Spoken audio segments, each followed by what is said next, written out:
వరంగల్లోని Kaloji Narayana Rao health యూనివర్సిటీలో intelligence vigilance అధికారులు తనిఖీలు చేశారు. 4 పీజీ విద్యార్థుల రీవాల్యుయేషన్ పై రైడ్స్ చేపట్టారు.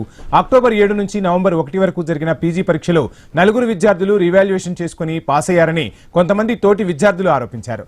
ఈ క్రమంలో యూనివర్సిటీలో తనిఖీలు జరిపారు. రాష్ట్ర వ్యాప్తంగా 2123 మంది పీజీ విద్యార్థులు పరీక్ష రాయగా అందులో 1918 మంది విద్యార్థులు పరీక్షలో ఉత్తీర్ణులయ్యారు.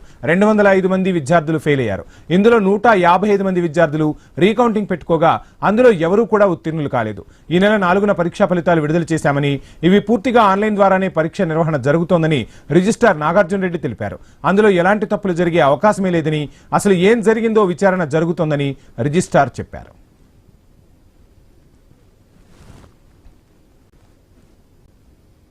స్టూడెంట్ ఎగ్జామ్ రాసిన తర్వాత దాన్ని మొత్తం సీల్ చేస్తారు. సీల్ చేసిన తర్వాత మా దగ్గరికి పంపిస్తారు. అందులో కోడ్స్ ఉంటాయి. ఆ కోడ్ అంటే స్టూడెంట్ యొక్క వివరం ఉన్న కోడ్ పేపర్ మేము చింపేస్తాము. చింపేసి స్కానింగ్కి ఇచ్చేస్తాము. స్కానింగ్కి ఇచ్చేస్తే ఆ పేపర్ మొత్తం స్కాన్ చేసి మొత్తం ఫ్రంట్ పేజ్ నుండి లాస్ట్ పేజ్ మొత్తం స్కాన్ చేస్తారు.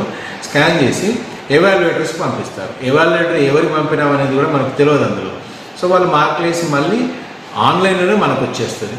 ఆ తర్వాత రిజల్ట్ ఇస్తాం.